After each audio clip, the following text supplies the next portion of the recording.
Well, this morning we are starting to see the outpouring of grief from the people of Gibraltar. We have lost our Queen, and I think reflecting on what this means, I mean, we were her rock, but she was ours too.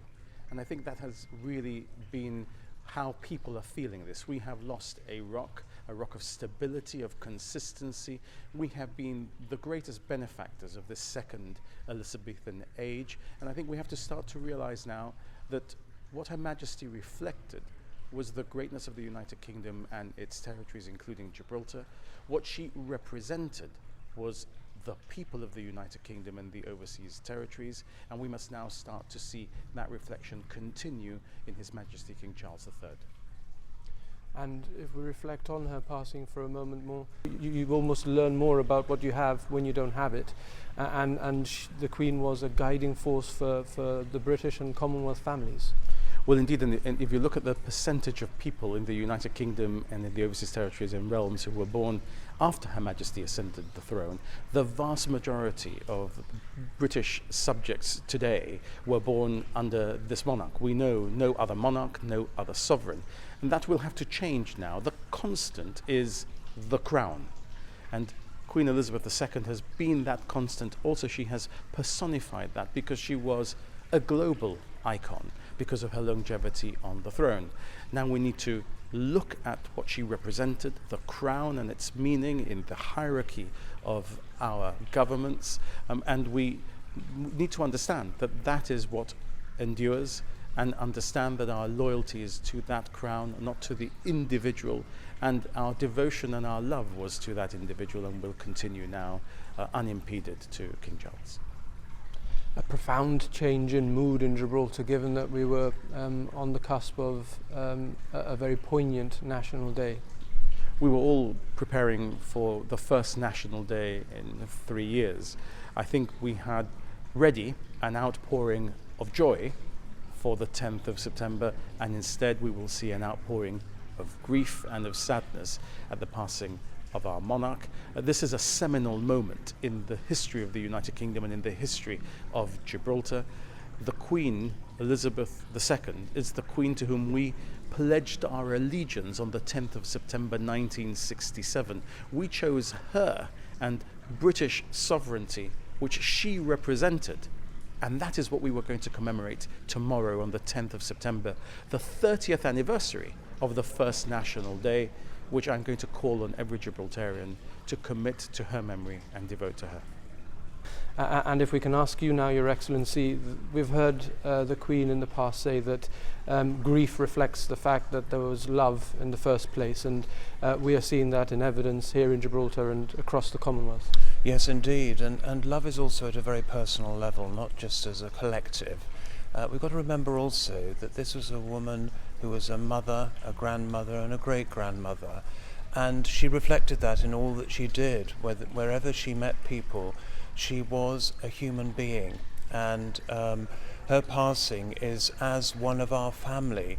There is no other person in the world that could possibly say that they were part of the household of every family, of every household in the Commonwealth, and she was.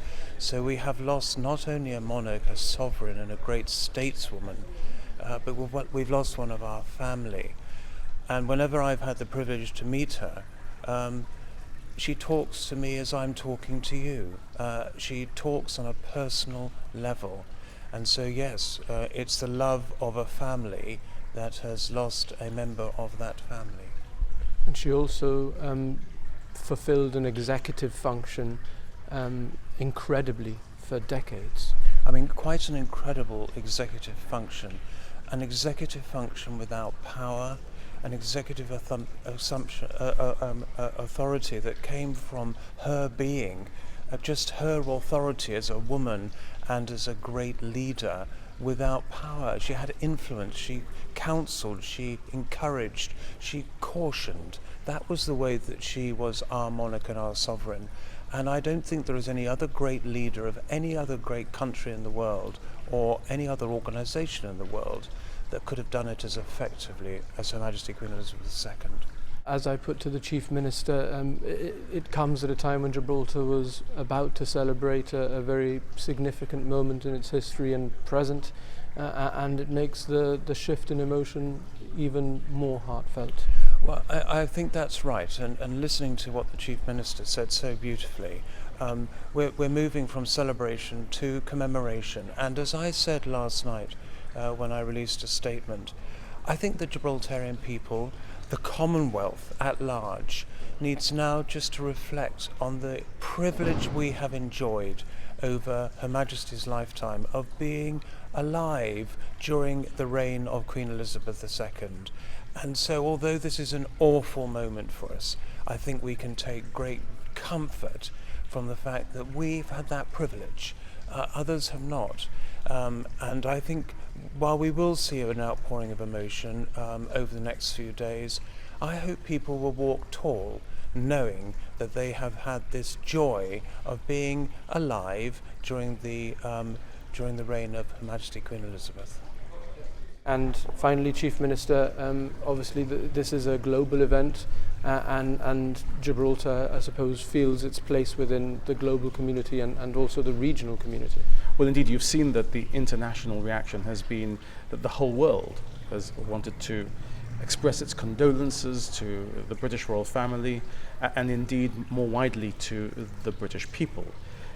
That is how we have to reflect on how proud we have to be of the job that our Queen has done, and the fact that we have been her loyal subjects and have had that benefit, and to see how that has extended to very cordial and respectful expressions of condolences with the people of Gibraltar as the focus of the expression of condolences from La Línea, from the mayor of La Línea, from Partido Popular in La Línea, and PSOE and the mayor of Algeciras, I think is very poignant, very moving, and it demonstrates the shift in Her Majesty's time on the throne from her visit in 1954 and the effect that had in Spain and consequently on Gibraltar, and today how the regional approach to Gibraltar has changed, really thanks to her yesterday, because it was through the expression of condolence to the people of Gibraltar that we've seen a glimmer of hope, respect and affection for each other